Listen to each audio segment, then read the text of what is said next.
Hello, everyone. Uh, Welcome to the 15th episode of our series of webinars, Chats with the Experts. The theme of our conversation today is the fundamental customer experience question: would you do that to your mother? My name is Sergio Frias, and I'm the Chief Customer Experience Officer at the Chartered Institute of Marketing Management of Ontario, as well as the President and CEO of CX Hub Smart Consulting. I'm a senior aerospace executive with a passion for customer experience. And over the last 20 years, I've been always in customer facing positions. So I learned a few things and I love to share that. That's why I accepted the invitation to join CIMO, because there I will provide the content that will be the core of the customer experience offering for CIMO. And at CIMO, we help the marketing professionals to grow and to learn how to become more effective and more ethical on whatever they do in their marketing challenges on their day-to-day life. So we basically help them to try to make the world a better place through marketing.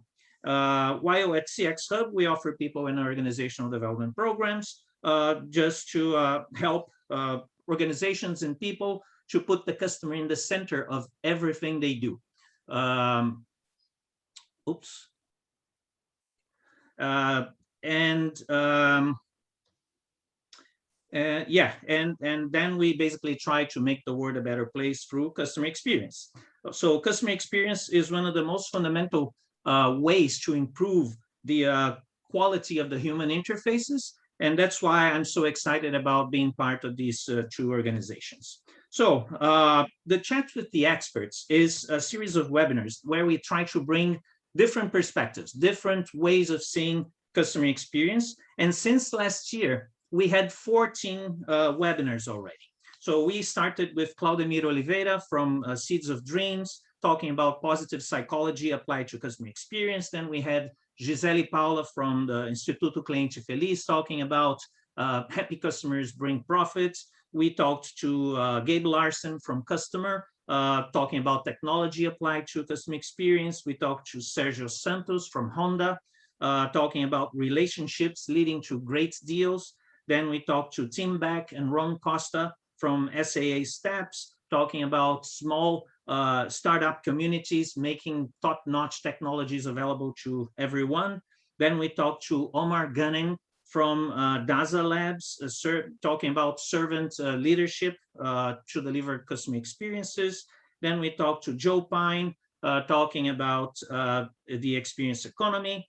Then we talked to Ricardo Dal Bosco. It's a personal branding expert, talking about how image is important. Your image is important for the delivery of customer experience.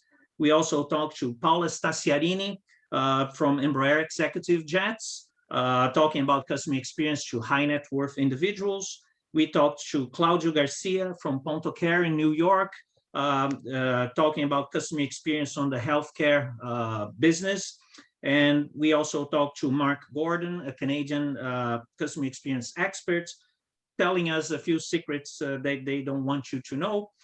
We also talked to Juliana Scarpa from, or CEO at First, talking about customer experience in education and on the learning process. And then we talked to Giuliano Lissoni, the general manager at MCI Canada, talking about customer experience in the events industry in this new digital era.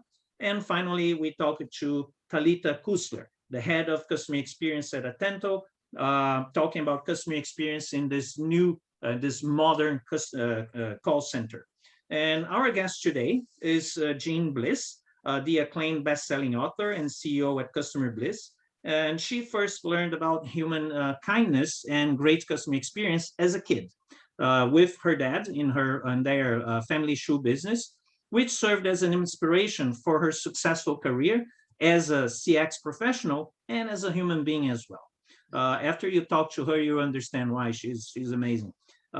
Jeanne is a co-founder at the Customer Experience Professional Association, CXPA, and she has 35 years of experience in customer experience in companies like Land's End, Mazda, Coldwell Banker, Allstate, and Microsoft. And of course, in her own company, Customer Bliss.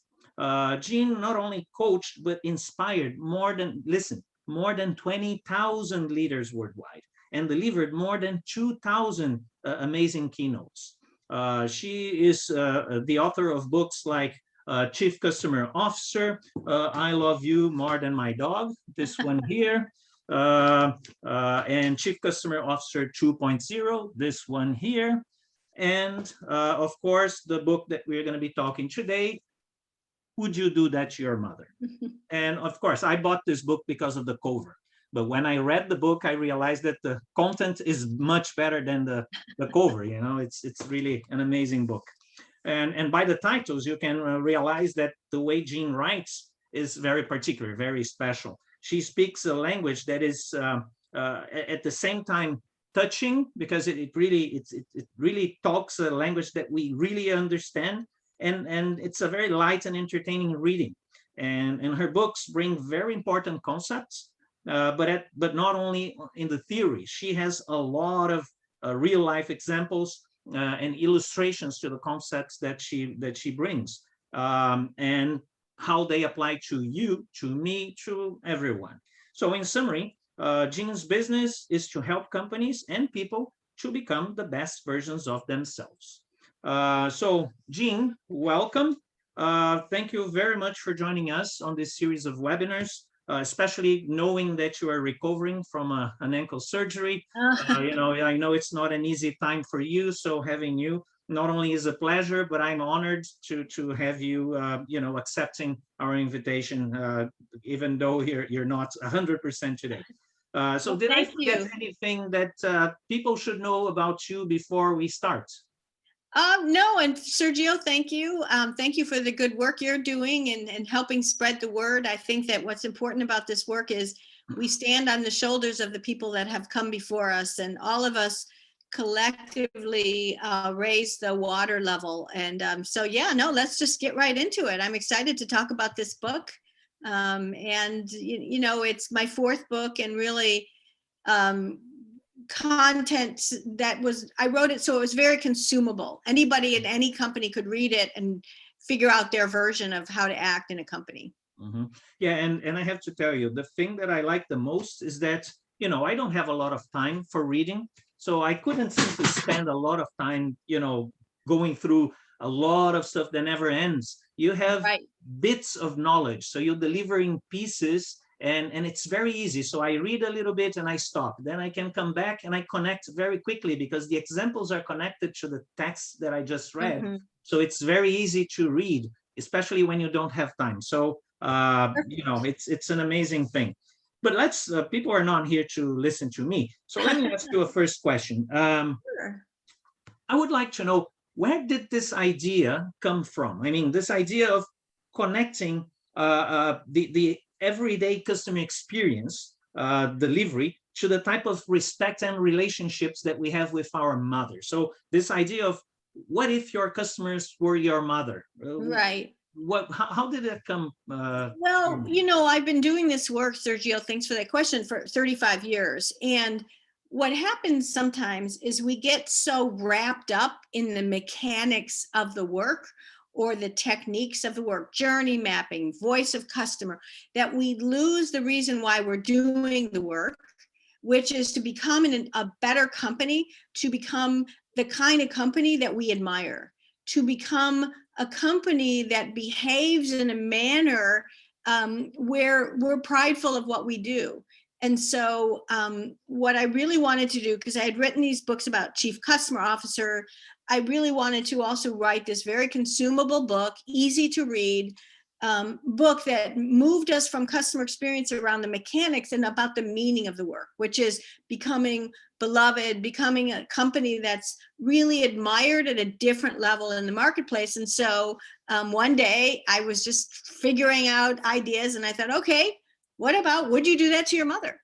Because it's a simple question that you can apply to almost anything in business, and it becomes a conscience question. You immediately can say, oh no, we wouldn't do that. Well, why are you doing that now? So there you go. And then I had that, coming up with the title was easy. Then I had to figure out what the book was. That was a lot harder. Yeah, well, you did a great job, filling the, that space, between the cover with that amazing name and the end of the book. You filled that gap amazingly.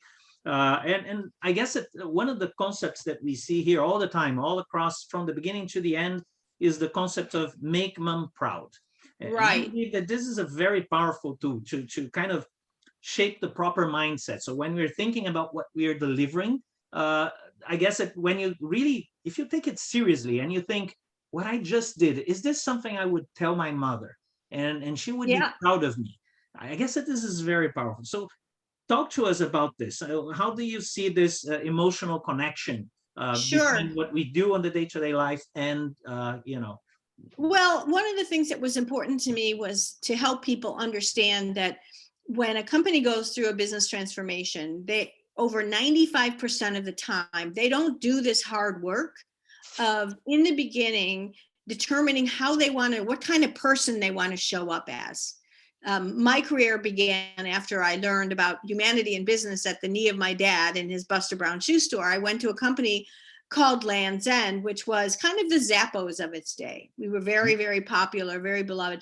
And we, in fact, said, if we were a man or a woman, what attributes would we want to describe our behavior based on our treatment of our customers, what they were able to achieve? And we said we wanted to be trustworthy, we wanted to be kind, we wanted to be the kind of person that you would want to chat with. We want, Gary Comer, the CEO of Land's End, in fact, he taught me how to write. You know what he said, Sergio? He yeah, said, write like you talk. yeah, well, I can Write like see you that. talk. And so what I wanted to do was help people recognize that if you don't do this hard work up front, you're not transforming the culture of your company into a company that you're proud of. Instead, you're getting rid of problems, but you're going to show up like every other kind of company. And Mhm. what really elevates one company from another in the marketplace is their behaviors, attitudinally, how they show up, and kind of behaviorally what they do and what they enable their people to do. And that's why, this whole thing I glommed onto, which was enable people to bring the best version of themselves to work, which gets, sometimes we accidentally get in the way, right? We put our people into rules that don't let them make good judgment calls. We make them policy cops. We prevent people from doing what's right because of our policies or our short-term techniques. And so that's what inspired even the naming of the chapters, which was, how would we build a company that would make mom proud, but be also very operationally relevant? Hmm. Yeah, no, I guess that this is the core of the thing, right? So you have to bring profits at the end. So it's a business. You have to do what you have to do to be a That's right. successful business, but you have to do that consistently. And for you to do that, you need to have the customers coming back. And Yeah. basically what you said, if you do something that you are proud of and that your mom would be proud of, most likely the customers will want to experience that again, right? Well, that's right. And that's interesting. But what I also wanted to do in the book was make it very specific. Mm-hmm. So, a lot of times what happens in companies is they create mission statements, but they're so lofty that it's hard to say, well, what does that mean? So the specifics of each chapter, there's 4 chapters. The first chapter is about employees and Mm-hmm. enabling your employees to rise. I identified the top 8 reasons that companies get in the way of themselves of enabling employees to bring the best version of themselves to work. Mm-hmm. There is a chapter around making it easy to do business with you, so you're prideful. There's a chapter around starting with your customers' goals, so you're reorienting outside in versus inside out. And then there's a chapter around leadership and bravery of walking away from industry practices. So I wanted to give them a set of 32 recipe cards that said, Mm-hmm. if you do these things, you will become a different kind of company. Yeah, that's what you call the mom lens, right? So you Yeah, after each case start. study. So, and I also hired an illustrator who writes cartoons, so you can Uh-huh. show people those. Each story starts with a little cartoon, so you can use the visual image of the cartoon to even get the conversation started. So the formula, yep, there's a cartoon. There you go. Yeah, I The love formula is cartoon, intro, case study, and then mom lens. You can evaluate how your company is doing through the lens of Make Mom Proud. Yeah, yeah. As I mentioned, this structure makes it very easy to follow, very easy to relate, and very easy to connect the concept to the reality. There you go. And that's what I wanted to do. I didn't want it just to be a mantra, right? But rather turn it into a very operational approach. Very good. But you mentioned there one of the chapters, I guess it's called "Be the Person I Raised You to Be," is the one that connects the customer experience to the employee experience. That's right. So can we talk a little bit about the employee experience and how do you see the importance of that? You bet. And what I talk about this is what I call congruence of heart and habit. If you are in an organization, for example, that says we care about customers, but you make your frontline people track their talk time, or you make them not be able to make decisions that are the right decision by, for example, giving them the lifetime value of a customer, or you don't trust them to make the call in a moment, you're diminishing the spirit of the human beings working for you. And guess what? Your employees are going to leave more, and your customers are going to leave because they don't want to be part of people who don't feel joyous. And so this is, I call it Be the Person I Raised You to Be, but it's really about enabling your employees to rise, building an organization where people feel like they're part of something greater than the action items that are in front of their plate. For example, one of my favorite stories in that section is Cleveland Clinic, a very famous hospital system in the United States, known around the world, where they actually changed the, on everybody's card, it not only says what they technically do, but it says caregiver. Because while they were really good at rolling a person from one place to another, they didn't wrap in permission to care. If you're delivering flowers and you see somebody's pillows are crumpled, your job is to care for the human in the bed, even if you're delivering flowers or fixing a sink or whatever. They raised up the spirit of everyone. So there's a series of 8 things that get in the way of employee spirit and employee ability to build what I call prosperity. Human prosperity drives financial prosperity. Yeah, I fully agree. And even, I always say to people that you shouldn't expect someone that is not happy to deliver happiness. So I want to make my customers happy, but you don't make your people happy, and they are the ones delivering. It's not you, it's not the leadership, it's the people. That's right. There's a great example in the book, a company called Pal's Sudden Service. It's a hamburger and hot dog stand. Now, who would think this is a big deal? They've actually won a Malcolm Baldrige Quality Award, meaning they've organized what they do in such a systematic way that they then have time for every leader to spend 20% of their time coaching their people, serving hamburgers and hot dogs about how to be better people. But the biggest thing is, like marriage, Sergio, they make selection the most important thing. They actually have their people, whether they're in the front of the house or the back of the house, go through a 72-question psychometric survey to find out the kind of human being that's going to be part of their business. Other great companies do this as well. At Southwest Airlines, you actually have to do a service tryout. At headsets.com, a great company, you go through a 2 weeks where they see if you fit in. So those companies are very deliberate about who belongs and about who does not belong, because they protect very much the spirit of the people. Yeah, I guess that this is what Disney does the same, right? So instead of having an interview, they have an auction. That's right. An audition. Yeah. And they put people to actually show who they are. They don't care about the CVs, their hard skills. They really want to know how these people fit within the magic, right? That's right. Well, and there's lots of leaders do great things. One of my favorite stories was the president or the CEO of the International House of Pancakes, when she was doing that, she would take potential executives out for breakfast at the Pancake House. You know why, Sergio? To see how they behave and how they interact. To see how they treated the wait people. Ah, yeah. She wanted to see the kind of human that was about to join her team. Yeah, that's true. That's true. And one thing that I also talk a lot about is the fact that if people think that they are, just give the employees some kind of training or some motivational speech and send them off to do stuff and don't change everything that is behind them to support them, all you're doing is making it easy for your competitor to take all the investment you've made in that person take that person with them, right? Well, and employees will call baloney very quickly on a mantra that they don't see behaved by in their executives. You need to prove to your people that it's real by behaving in that way yourself.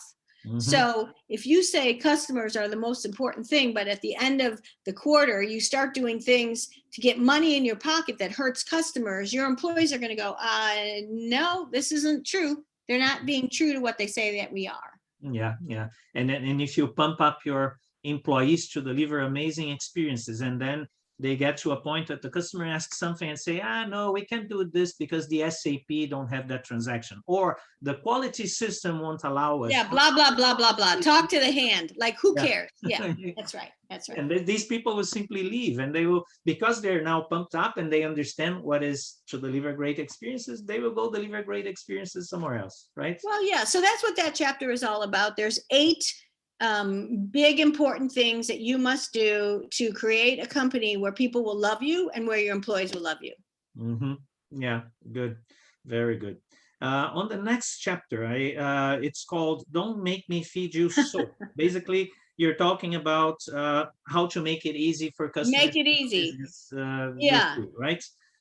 Tell me more about this. Sure. So this is getting rid of the things that make your customer remember how much effort they had to put into doing business with you versus the actual service you're supposed to be delivered. Mm-hmm. One of the great case studies in there is, I say, I've had breakfast, lunch, and a snack, and the cable guy is still not here. So Are you trusting and respecting customers' time? Are you building your business on your timetable or on your customers? I went to the doctor the other day, and they couldn't make an appointment at noon because all the nurses went out to lunch from noon to 1. They closed the place during the time when I might have time because they went to have lunch, right? Yeah. So it's this whole thing around is your operating model around your customers' time. Another example is in there on what I call giving you homework, right? You go to file a claim with an insurance company, and instead of helping you, they ask you more questions and give you so much stuff that you have to do that you never feel like you're helped.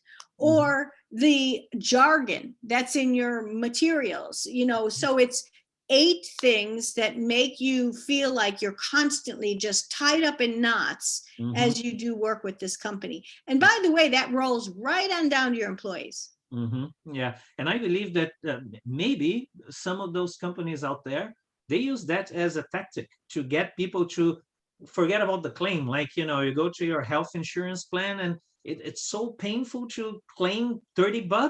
You simply give up going after that, right? Yeah, so you have to wonder. You do have to wonder. And then there's companies that are completely changing the industry. There's an insurance company in the book called lemonade.com where they close every claim in about 5 minutes. So these are the companies that are starting to, grow because they're looking at those frailties of the difficulties, and they're completely changing the model. And they're earning, especially the young millennials and other people who won't take that. We've grown up taking it. For some reason, we take it. Yeah. But these young people are saying, baloney, I'm not taking that stuff. And that's where all these new companies are coming. Yeah, and that's a very important point about the change on the profile of the consumers or the customers, right? The people like you, like me, we're going to be out of the market in 20 years, right? So we're not going to be buying anything. I'm going to be buying things in 20 years. What are you talking about? not as much as we buy today, right? So we as we grow older, we don't need as many stuff. We don't have kids at home. We don't need a new house. We actually tend to reduce to make things simple. Yeah, I get it. I know. I'm just giving you But a little guff. the Yeah. younger people, those that today don't have a lot of purchasing power, they will have a lot of purchasing power. So it's going to be a Oh completely yeah. And different era. they're, And if companies don't see that change, they won't survive, right? well, and the interesting thing, and that's why this whole thing around your values is important, because the younger people are making decisions about how you show up and what are your values exposed in your operating model, and they're walking away when there's a lack of congruence. Mm-hmm, mm-hmm. So I kind of love that. They're fearless about walking away. Oh yeah, oh yeah, and their patience is a lot less than ours. So we were Yeah, raised to have patience and to give a second chance and maybe a third chance and maybe a fourth chance. very true. We are hard-headed. We keep trying, but the younger people, they don't. And I guess that this is the big thing, right? So if the companies don't realize that, they're not gonna go that far. But That's right. but how do we resist the temptation? Because most companies, they are born from an idea of products. In the past, particularly, they created a product, and they created the procedures, and they created the facilities and things, and finally they went after customers. So the customers come after everything is already done. From an operations point of view, it's everything optimized. So the Right. temptation to go back to that optimized operation instead of optimized customer relationship is Right. huge. How can the companies avoid that temptation? Well, that's the third chapter, which is all around put others before yourself. And what this really is about realizing why you're in business, whether you think about it as purpose-driven leadership or whatever. I call it building your business around your customers' goals. Are you really clear about the top 4 or 5 goals or things that your customer needs to achieve because they're giving you money? And are you reorienting what you do, gluing the silos together so that your customer at the end of the day says, because I'm with them, I can do this, or they helped me here because they were in my life. But we don't do that today. You look at a company's journey map, for example, and I'll say, show me your journey map. You know what it is, Sergio? It's their sales pipeline. A goal map is completely different. It's a Vulcan mind meld to make the starting point be the quote you want to earn from the customer of what they said they could achieve because they're spending money with you. And so that chapter is all about enabling your customers to achieve their goal, but it's paradoxical. You have to put your mission statement aside and say, we will grow when our customers achieve this stuff. But you look at people's mission statements and it's, we will become the number one selling the top thing, blah, blah, blah. It's all about them. So it's hard to do this, but paradoxically, the companies that grow the fastest are the ones that become innovative and inspired by the customer's life versus what they want to get from the customer. So they make it be about what they want the customers to achieve, and then they end up earning what they want, but they start with the customer's life. Yeah, I fully agree.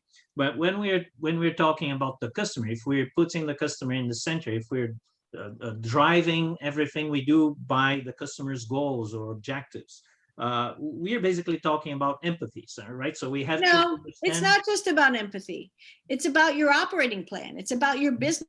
It's if for example, when we work with software or SaaS companies, we'll say, how easy is it to find what you need? And so the software company will say, we are doing really well because our customers on our website so long and they're downloading all these articles. Well, then we talk to the customer and they say, well, you know why we're on your website so long? Because your website's organized by product versus what I'm trying to achieve. And we download so many articles because your articles aren't organized by what I'm trying to get done. It's organized by what you're trying to sell me. So I think when we say empathy, we lose the ability to recognize it's about your operating model. Mhm. How do you bring on a person? How do you take care of them? How do you organize your website? Who do you hire? What are the metrics? One of the companies I worked with a lot was Bombardier Aerospace. They sold private planes to high wealth individuals, and we were building what their goals were. And the sales and service people, really great people, said, let's talk about the service and parts experience. I said, do you think these people really care about a service and parts experience? And they were going to measure how many parts they sold, how much service. And I said, you know, what they really care about after we talked to their customers was a keep me flying experience. Yeah. The keep me flying experience glued together pilots, technicians, yes, parts, but parts being in the right place. A concierge, making sure that if you had to land a plane and you didn't want to, you know what the metric was? How many days are you on the ground when you don't want to be? And how fast do we get you up in the air? And guess what, Sergio? If you measure and manage that, you'll sell more planes, you'll sell more service and parts, but the starting point is about what the customer cares about, not what you're trying to get from them. So it's hard to get there, but once you do, wow, fireworks come out of your head. Yeah. And I even got a comment here on the chat about one of our people in the audience. Oh, the He worked executive for guest Embraer. world. Yeah, he used to work for Embraer, and I used to work Oh, for Embraer as well, and for Bombardier. oh, there you go. That's I right. never worked for the business aircraft side, but we had a lot of contact, so I know. But I used to work for the executive aviation.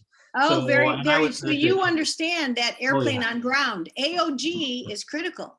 They don't yeah, want to be on the ground. yeah. They want to be in the air. So Yeah, and they want reliability. They want to make sure that or actually availability, which means that's right. whenever I want to fly, my airplane has to fly. And they I don't want care you about to anything. know and be in pain that they had to stay at a hotel.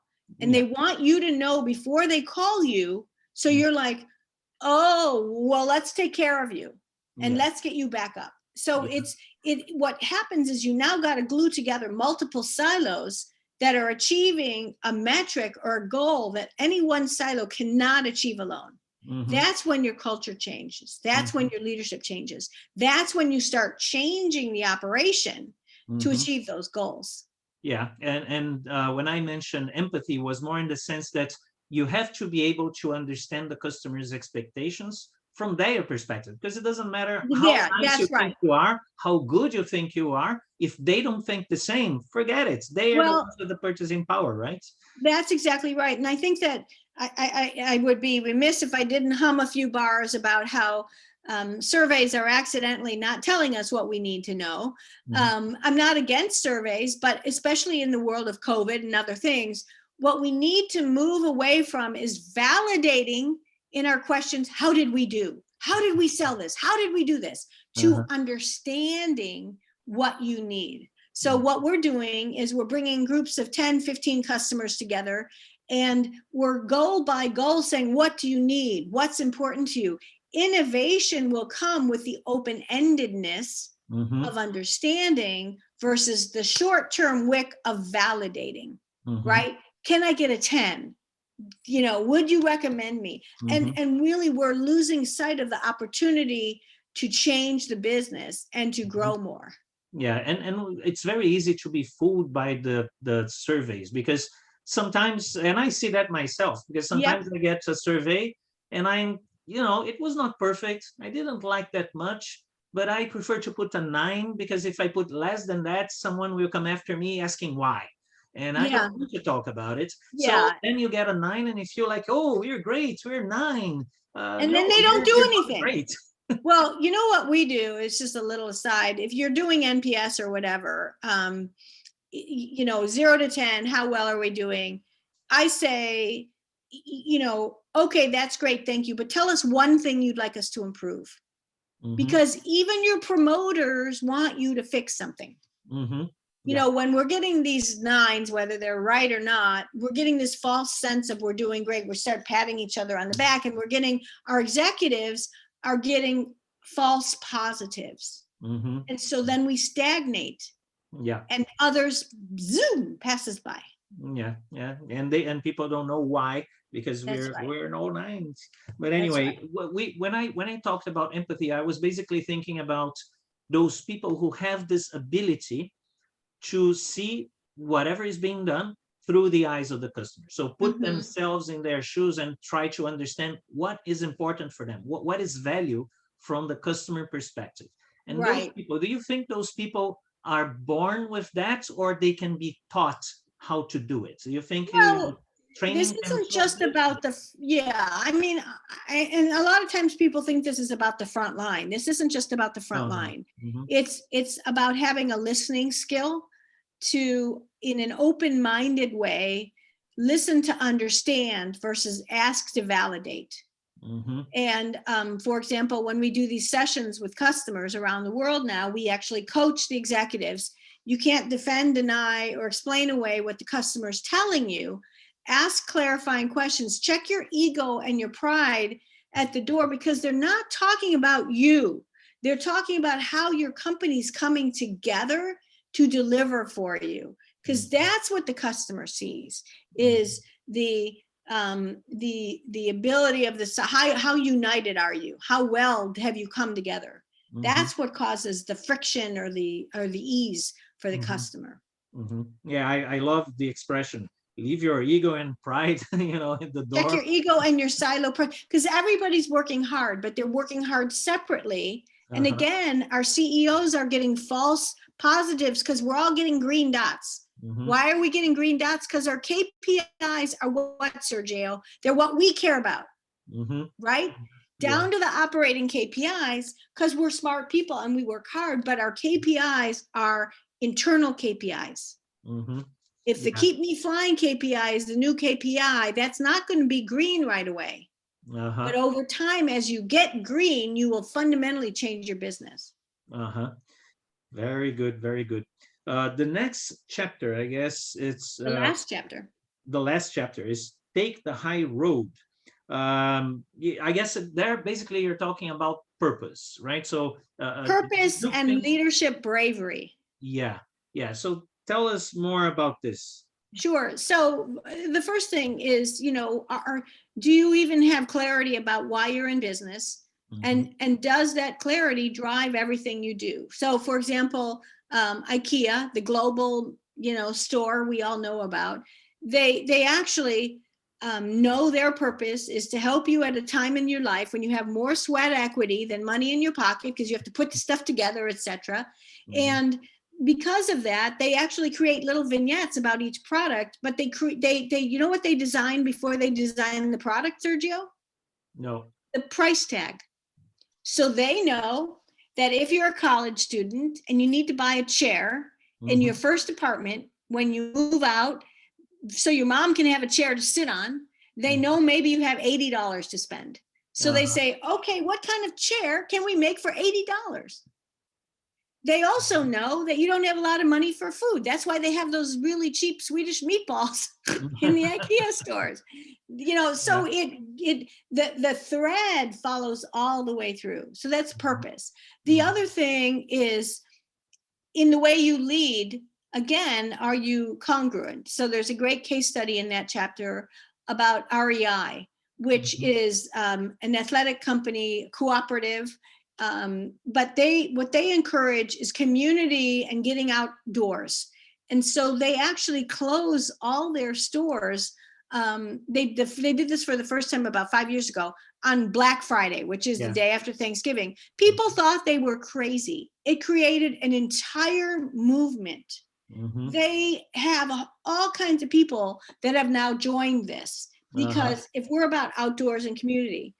Another great one in there is about, do you charge your customers what you can or what you should? So for example, how much do you love cracking open a $7 bottle of water in a hotel room, Sergio? Wow, I hate that. But the hotels charge you that, not because it's right, but because they can. Yeah, because the Virgin Hotel Group decided that they were going to get rid of all of those fake-o charges. And they actually had their managers go around to the local store, and if a Snicker bars is 20 cents, they charge you 20 cents. Mhm. If a can of Coke is 55 cents or $1, they only charge you what you would pay in the market. They also don't charge for Wi-Fi. They don't charge for delivery of room service. They want to earn their business through service, not through upcharging. Yeah. So this last chapter is about getting rid of the bad behavior Mhm. that has defined our industries and being brave enough to walk away from those and grow because of how you deliver value versus what you take out of customers' pockets. Mm-hmm. And about this hotel thing, Yeah. I really believe that this is not only the right thing to do, but it's the smartest thing to do, because I'm pretty sure that they will sell a lot more water if Yep. they sell at the right price. You know, take the right price, put a margin there. They're gonna make money out of that. Today, Well, you they don't, bet. because And nobody and knows. guess what? Do you know how many thousands of people I've talked to on stage about this one hotel I was in Las Vegas, where they had a coffee maker, great, but they shrink wrapped the coffee pod in the cup with a $5 price tag on top of it. Wow.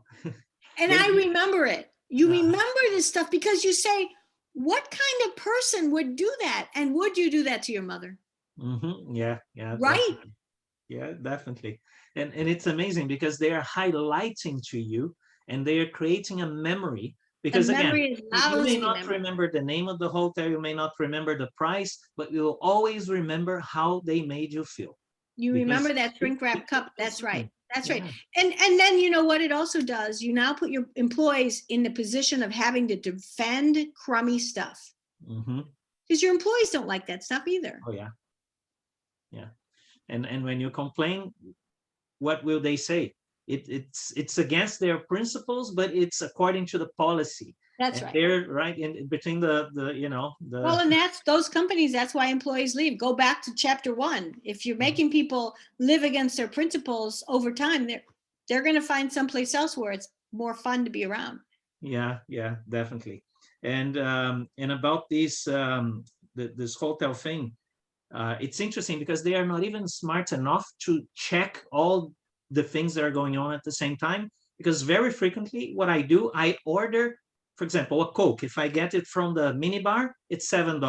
But if Right. I order from the room service, it's $5. You Yeah, know, it's I'm gonna have to insane. pay the fee to deliver at the room anyway because I'm ordering food. So I order like 3 or 4 Cokes, Oh, right, and right. You I stock up. yeah, so they don't even know what their own business is. Yeah, And it's then rather they, silly. Yeah.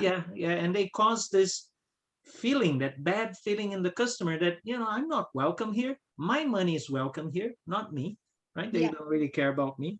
But anyway, uh, um, okay, so we talked about the high, take the high road. Um, and but one thing that called my attention in that chapter is that uh, when you connected that discussion about purpose and principles to being the one leading, because it's much easier if you simply follow the herd, right? That's So right. everybody does that, so you do as well. So you don't have to talk about principles, you don't have to talk about purpose, you just follow. Everybody's doing, I'll do as well. Like the airlines, that one Yeah. airline Well, and started they charging for finally, bags, during all COVID, the others follow, right? yeah, and during COVID, we've seen them getting rid of a lot of the fees and the bad behavior. I like to think they did it because it was purpose driven. A lot of it was also survival driven for the airlines, but it's good to see some of that kicking in. Mhm. But let's talk about COVID then, because I've been having this discussion frequently. Because the fact is, when COVID hit, it didn't bring anything new but the lockdown and the social distancing, because everything else was a trend already. It Mhm. just accelerated. It was a catalyst to a lot of trends. But one thing that was impacted was the way companies were able to deliver their service, because Right. they had a certain way that was totally personal, and next day it had to be digital or virtual or online. And we as customers, we accepted a lower level of performance in terms of the experience, because lockdown, it's mandatory and so on. But we are getting sick of that. some companies actually found a way to pivot, right? To go to the Well, digital that's world right. And they in a better moved way. much quicker than they normally would have. I mean, that's Yeah. the cool thing that's happened. COVID is terrible, but we've seen humanity come out. We've seen silos come together that normally wouldn't. We've seen leaders honor every kind of person in the company to have great ideas. It's been and actually a great uniting of people to get things done. Yeah, but one thing that I've been hearing a lot is people, and I see on LinkedIn all the time, people talking about going back to normal. And I think, yeah, I don't want them to go back to normal. I'm hoping these good behaviors stick. That's the work, is not to lose what brought us all here and what united us all. And I guess it has to do with also increase the offering, right? So now instead, because for example, in my case, I won't give up the experience of going to a restaurant that is north of where I live. It's an amazing place. Of course, I want to go back in that place because that place is magic. The food is excellent. But I don't want to give up the opportunity to have the food at home, because now when we want the food, we order, they bring. Why would I give up that? Right now you I want should both. have the choice, right? Yeah. How do you see that? So do you see that companies are ready to expand their offering, continuing delivering the good old way and also delivering the new way as a business model going forward? Well, the smart companies are. They're listening, they're understanding, and they're recognizing that going back to the old way, we've all changed. We all have new ways of thinking about what we do. And so the smartest companies are figuring out how to keep the best of what COVID forced them to do and expand as they go forward and continue to listen to your customers. Yeah, that's true. One thing that I also realized by reading the book is that your examples, they are all over the place, right? So it's not only big companies that do that because they have I the did power that on they can purpose. do. You That's have right. very small companies, medium-sized companies, big companies. So what do these companies have in common?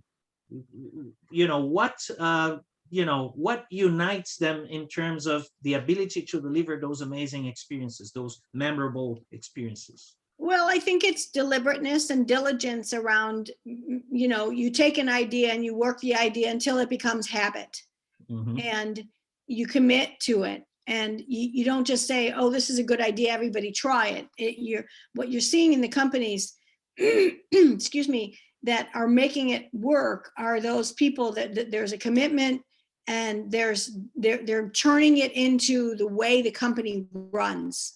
And it becomes the new normal for the organization. Good. And a lot of these behaviors don't cost anything.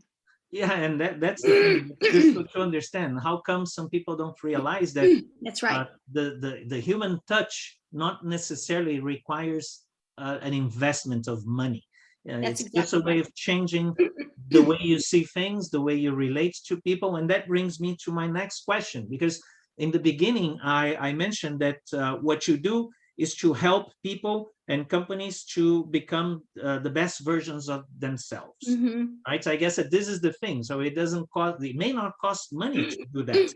How do you do that? How specifically you help the companies to understand what is their best version, and people, what is the best version of themselves? How do you do that? Well, thank you. So I usually start working with the C-suite, the executives of an organization. And we first start by bringing in customers and understanding and rebuilding their goal map of what customers' lives are, why they're doing what they do. And then I do what I call one version of the truth of where their starting point is. Because today, every one of those C-suite silo leaders will say, here's how we're doing, and we're doing great, but they're doing great based on their silo work. What we say is, here's one version of the truth based on how your customer is seeing you in their life.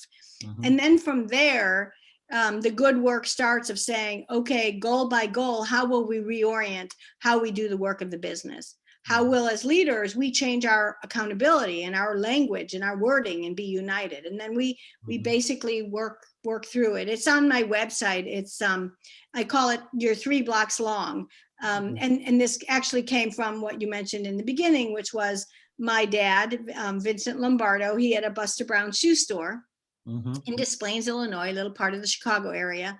And he was a part of the story of people's lives, so much so that when he retired, Sergio, a line of people 3 blocks long stood to say goodbye to him. If you don't start with your 3 blocks long and how you want to be remembered and how you're going to lead to earn that, you're just playing whack-a-mole. You're just fixing things. You're just in it to be competitive with the, you know, kind of the baseline that everybody else is. This is about showing up as a different kind of company in the marketplace.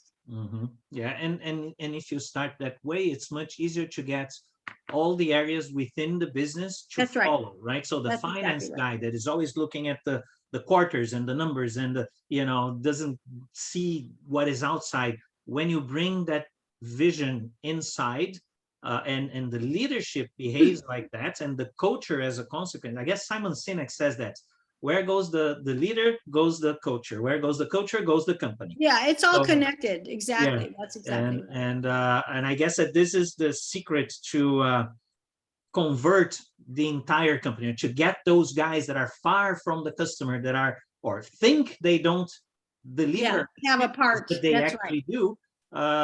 Get them to play and get them to deliver something. That's exactly right. I would like to mention that I saw in your book there's a part here where you talk about letting the customers go gracefully. In other words, graceful departure. Yes. Exactly.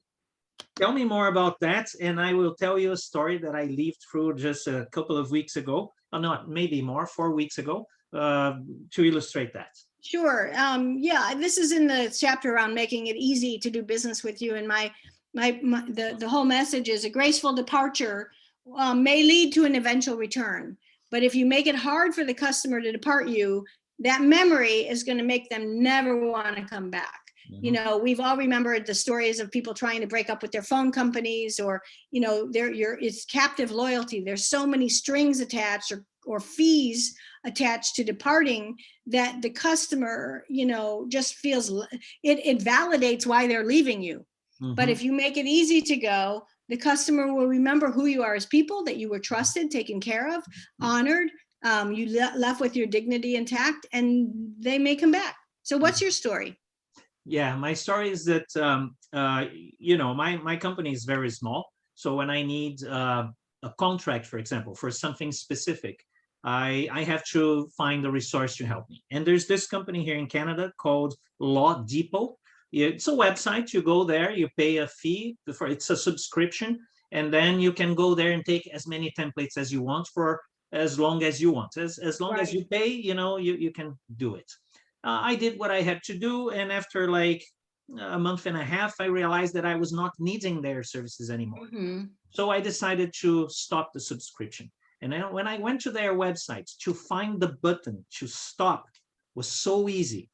And really, it was just a click of a button. I clicked, and they showed me a message saying, "Oh, we're sorry that you don't need our services anymore, but we'll always be here for you if you ever need. And by the way," and that's the beauty of the thing, "and by the way, you paid for a period that will end 10 days from now. So we're finishing our subscription today, but you can still use the services until the last day of the period. So enjoy, and I hope to see you soon." Beautiful. Yeah, guess what? And now you're getting a picture, you're getting a picture in your head of the kind of person who was saying that to you. Exactly, right? Exactly. Those guys are so smart, and of course I will. Again, I'm talking about them. And when I have a bad experience, I never say the name of the company. But when I have a good experience, I always say the name of the company. I want people to know, and I will be telling that story for a long time, because you know, that's I became a fan. Although I'm not a customer anymore, I'm a potential customer. I'm a fan, and I will, next time I need. That's right. You're helping them grow. That's right. Exactly. So that was an amazing experience that I was not expecting. I was definitely not expecting. And that's, I guess that's an important thing as well, because they went beyond my expectation. My expectation was driven by the insurance company because I'm trying to change the insurance Yep. another company for years now. But because I have my house, my 2 cars, my liability, my everything, I You're can't. captive. You're stuck. Yeah, I You're mean, I locked fell in. in a trap. And Yep. that was my expectation. And when I was there, I was expecting to be treated the same. And when they delivered something that simple, I became a fan just like that. There you go. But anyway, we're getting close to the end of our session. So if you if our audience would leave this conversation with only one thing in their minds, out of everything that we discussed, a book with a lot of content, what would be that one thing?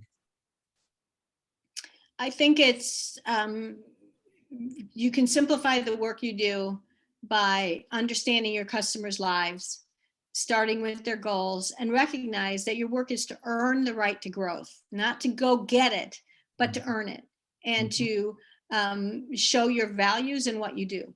Mm-hmm. Yeah, I could not agree more. And do you have a final message for the people that are watching us today? Just Besides the one thing that they will take home, did you have a message to leave to them? no, I mean, lots of great content and materials for you. My last name is Bliss. I actually, and that's my real name. People think it's my fake name. Go to customerbliss.com. Uh-huh. Good. And by the way, I went to your website and I spent a lot of time there, and I found a lot of interesting things. And the thing that strikes me the most is that people know you, but I knew you as the co-founder of the Customer Experience Professional Association.